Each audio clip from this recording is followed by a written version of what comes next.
Dear student, এই ভিডিঅ'টোত মই তোমালোকৰ লগত ক্লাছ 9ৰ ছ'চিয়েল ছায়েন্সৰ যোৱা বৰ্ষৰ এখন কুৱেশ্যন পেপাৰ ডিছকাছ কৰিব বিচাৰিছোঁ। যিহেতু তোমালোকৰ খুব সোনকালে ইউনিট টেষ্ট আৰম্ভ হ'ব, ফাৰ্ষ্ট ইউনিট টেষ্ট। তো আশা কৰোঁ এই ভিডিঅ'টোৰ পৰা তোমালোকে কিছু পৰিমাণে হ'লেও প্ৰফিটেবল হ'ব। তো সময় নষ্ট নকৰি আহা আমি ভিডিঅ'টো আৰম্ভ কৰোঁ। কুৱেশ্যন নম্বৰ 1ত আমাক 10টা MCQ দিছে। প্ৰতিটো প্ৰশ্নৰে 4টাকৈ উত্তৰ দিয়া আছে। তাৰ পৰা আমি শুদ্ধ উত্তৰটো বাছি উলিয়াব লাগে। প্ৰথমটো দিছে বংগৰ সৰ্বনাশ নামৰ নিবন্ধটো প্ৰকাশিত হোৱা পত্ৰিকাখন হ'ল option A Bengalee, B Sanjivani, C Jugantar, D Hitabadi. আমি সমাজ বিজ্ঞানৰ ইতিহাস খণ্ডৰ বংগ বিভাজন আৰু স্বদেশী আন্দোলন পাঠটোত পাইছিলোঁ যে ব্ৰিটিছ চৰকাৰে 1905 চনত গ্ৰহণ কৰা বংগ বিভাজন নীতিৰ বিৰুদ্ধে জনসাধাৰণক সজাগ কৰিবৰ নিমিত্তে কৃষ্ণ কুমাৰ মিত্ৰৰ সম্পাদনাত সঞ্জীৱনী পত্ৰিকাত 1904 খ্ৰীষ্টাব্দৰ 6 জুলাইত বংগৰ সৰ্বনাশ নামৰ নিবন্ধটো প্ৰকাশ পাইছিল আৰু ই দেশৰ জনতাৰ মাজত তীব্ৰ আলোড়নৰ সৃষ্টি কৰিছিল। গতিকে ইয়াত দিয়া অপশ্যনসমূহৰ শুদ্ধ অপশ্যনটো হ'ব অপশ্যন বি সঞ্জীৱনী। কুৱেশ্যন নম্বৰ 2টোত দিছে জাতীয় শিক্ষা পৰিষদ নামৰ অনুষ্ঠানটো গঠন কৰা হৈছিল। অপশ্যন এ 11 মাৰ্চ 1906 চনত, অপশ্যন বি 12 ডিচেম্বৰ 1906 চনত, অপশ্যন চি 11 মাৰ্চ 1905 চনত, অপশ্যন ডি 12 ডিচেম্বৰ 1905 চনত। আমি পাইছিলোঁ যে ব্ৰিটিছৰ বংগ বিভাজন নীতিৰ ফলত বংগদেশৰ প্ৰচলিত শিক্ষা ব্যৱস্থাটোৰ ওপৰতো ইয়াৰ প্ৰভাৱ পৰিছিল আৰু ইয়াৰ পৰিপ্ৰেক্ষিততে ৰাসবিহাৰী বসুৰ অধ্যক্ষতাত কলিকতাৰ টাউন হলত 11 মাৰ্চ 1906 তাৰিখে অনুষ্ঠিত সভাত জাতীয় শিক্ষা পৰিষদ নামৰ জাতীয় শিক্ষাৰ শীৰ্ষ অনুষ্ঠানটো গঠন হৈছিল। গতিকে ইয়াৰ শুদ্ধ অপশ্যনটো হ'ব অপশ্যন এ 11 মাৰ্চ 1906 চনত। 3 নম্বৰ কুৱেশ্যনটো দিছে তলৰ কোনটো সম্পত্তি কিন্তু সম্পদ নহয়। আমাক অপশ্যনসমূহ দিছে অপশ্যন এ কাপোৰ, বি ভূমি, চি শস্য, ডি কীটনাশক দ্ৰব্য। আমি পাইছিলোঁ যে সম্পদ হ'বলৈ হ'লে বস্তুটোৰ কাৰ্যকাৰিতা আৰু উপকাৰিতা গুণ দুটা থাকিব লাগিব। গতিকে ইয়াত শুদ্ধ অপশ্যনটো হ'ব অপশ্যন ডি কীটনাশক দ্ৰব্য। কুৱেশ্যন নম্বৰ 4 IUCN সংস্থাটো কোন আন্তঃৰাষ্ট্ৰীয় সংস্থাৰ অন্তৰ্গত। আমাক অপশ্যনসমূহ দিছে অপশ্যন এ UNEP, বি দিছে WWF, চি দিছে UNESCO অৰ্থাৎ ইউনেস্কো আৰু ডি দিছে UNO। ইয়াত দিয়া অপশ্যনসমূহৰ ভিতৰত শুদ্ধ অপশ্যনটো হ'ব option C UNESCO. Question number 5টোত দিছে বংগ লক্ষ্মী কটন মিলৰ প্ৰতিষ্ঠাতা আছিল। Option A Acharya Prafulla Ray, B Jamsetji Tata, C দিছে RC দত্ত, ডি নীলৰতন চৰকাৰ। তো ইয়াত দিয়া অপশ্যনসমূহৰ ভিতৰত শুদ্ধ অপশ্যনটো হ'ব অপশ্যন ডি নীলৰতন চৰকাৰ। তেখেতে বংগ লক্ষ্মী কটন মিলটো প্ৰতিষ্ঠা কৰিছিল 1906 চনৰ 1 আগষ্টত। তোমালোকে মনত ৰাখিবা, কেতিয়াবা আহি যাব পাৰে এইটো। তাৰপিছত কুৱেশ্যন নম্বৰ 6ত দিছে তলৰ কোনটো ব্যক্তিগত সম্পদ নহয়। অপশ্যন এ ৰাস্তা ঘাট, বি নদী, চি চৰকাৰ, ডি আটাইকেইটা। ইয়াত দিয়া অপশ্যনসমূহ চালে দেখা যায় যে ইয়াত দিয়া কোনোটোৱে আমাৰ পাৰ্চনেল প্ৰপাৰ্টি অৰ্থাৎ ব্যক্তিগত সম্পদ নহয়। গতিকে ইয়াৰ শুদ্ধ অপশ্যনটো হ'ব অপশ্যন ডি আটাইকেইটা। এবাৰ কুৱেশ্যন নম্বৰ 7ত দিছে ভাৰতবৰ্ষক এখন ৰাজ্যসমূহৰ সংঘ বুলি ঘোষণা কৰা হৈছে। অপশ্যন এ 1 নং অনুচ্ছেদত, বি দিছে 2 নং অনুচ্ছেদত, চি দিছে 3 নং অনুচ্ছেদত আৰু ডি দিছে 4 নং অনুচ্ছেদত। তো ইয়াত দিয়া অপশ্যনসমূহৰ ভিতৰত শুদ্ধ অপশ্যনটো হ'ব অপশ্যন এ 1 নং অনুচ্ছেদত। এই 1 নং অনুচ্ছেদৰ মতে ভাৰতবৰ্ষক এখন ৰাজ্যসমূহৰ সংঘ বুলি ঘোষণা কৰা হৈছে। কুৱেশ্যন নম্বৰ 8 ইয়াত দিছে তলৰ কোনটো ভাৰতীয় ঔদ্যোগিক উন্নয়ন বেংক IDBIৰ ক্ষেত্ৰত শুদ্ধ। অপশ্যন এ দিছে ঔদ্যোগিক প্ৰতিষ্ঠানসমূহলৈ বিত্তীয় সাহায্য প্ৰদান কৰা। অপশ্যন বি দিছে 1964 চনত এই বেংক স্থাপন কৰা হয়। অপশ্যন চি দিছে মাত্ৰ এ বিকল্প শুদ্ধ আৰু অপশ্যন ডি দিছে এ আৰু বি উভয় বিকল্প শুদ্ধ। IDBI অৰ্থাৎ ইণ্ডাষ্ট্ৰিয়েল ডেভেলপমেণ্ট বেংক অফ ইণ্ডিয়াই ঔদ্যোগিক প্ৰতিষ্ঠানসমূহলৈ বিত্তীয় সাহায্য প্ৰদান কৰে, এইটো শুদ্ধ। আৰু বিত যিটো দিছে 1964 চনত এই বেংক স্থাপন কৰা হয়, এইটো শুদ্ধ। গতিকে ইয়াত শুদ্ধ অপশ্যনটো হ'ব অপশ্যন ডি এ আৰু বি উভয় বিকল্প শুদ্ধ। এতিয়া কুৱেশ্যন নম্বৰ 9ত দিছে তলৰ কোনটো চেক মুদ্ৰাৰ ক্ষেত্ৰত অশুদ্ধ। আমাক কিন্তু ইয়াত অশুদ্ধ বুলি সুধিছে, সদায় আমি কুৱেশ্যনটো ভালকৈ চাব লাগে।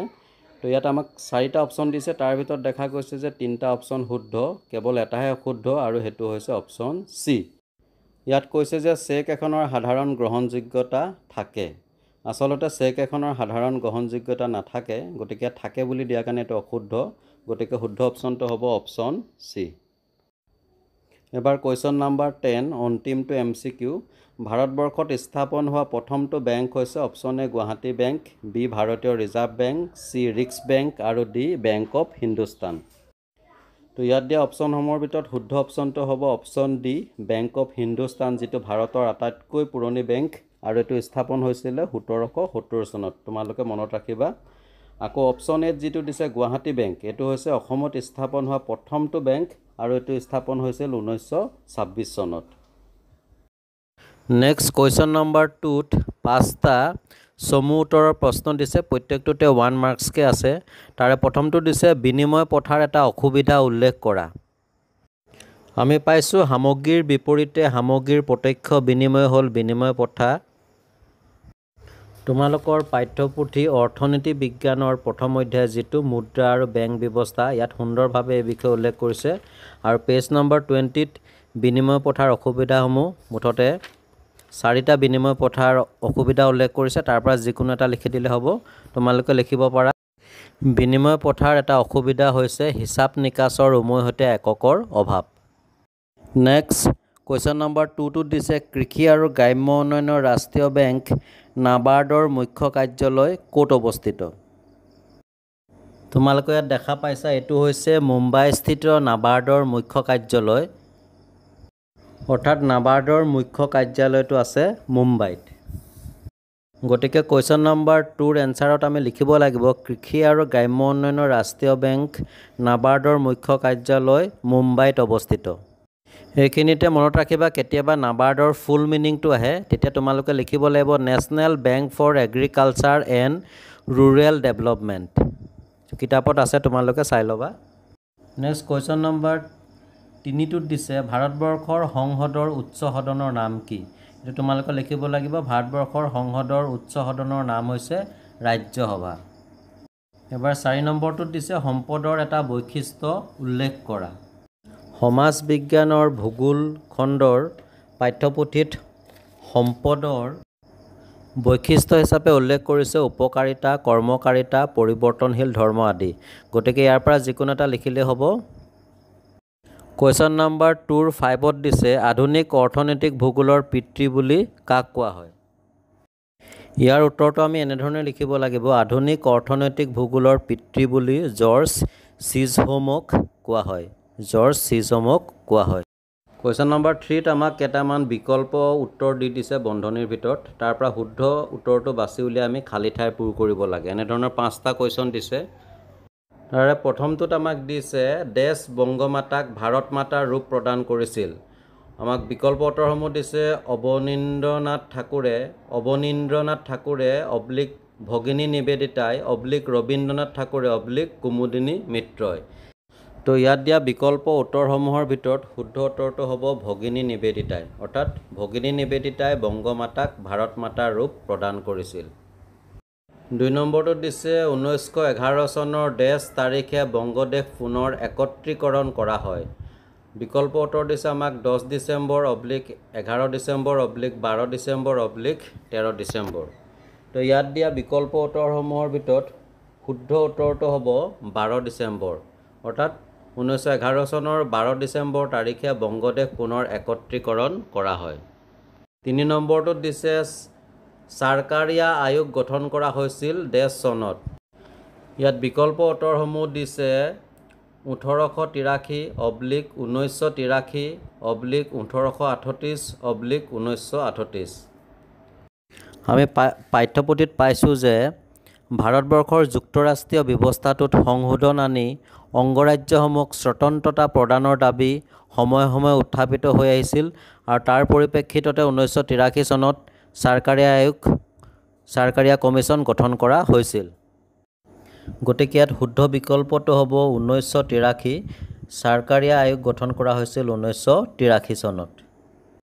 এবাৰ 4 নম্বৰ কুৱেশ্যনটো দিছে ডেছ ৰ কাগজী মুদ্ৰা ছপা কৰাৰ অধিকাৰ থাকে। আমাক বিকল্পসমূহ দিছে চৰকাৰ বাণিজ্যিক বেংক নাবাৰ্ড কেন্দ্ৰীয় বেংক।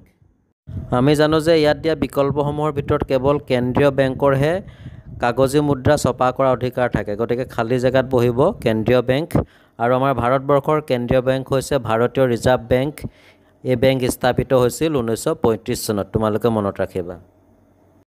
3 নম্বৰৰ অন্তিমটো খালী ঠাই পূৰণ কৰা। 5 নম্বৰটোত দিছে ডেছ ৰ মতে সম্পদ হ'বলৈ বস্তু এটাৰ কাৰ্যকাৰিতা আৰু উপকাৰিতা গুণ দুটা থাকিব লাগিব। আমাক খালী জেগাত ভৰাবৰ বাবে বিকল্পসমূহ দিছে জিম্মাৰমান জৰ্জ চিজহোম C.F. জোন্স ডাকেনৱাল্ড। আমি পাইছিলোঁ প্ৰখ্যাত অৰ্থনীতিবিদ জিমাৰমানৰ মতে সম্পদ হ'বলৈ বস্তুটোৰ কাৰ্যকাৰিতা আৰু উপকাৰিতা গুণ দুটা থাকিব লাগিব। গতিকে ইয়াত দিয়া বিকল্পসমূহৰ ভিতৰত শুদ্ধ বিকল্পটো হ'ব জিমাৰমান।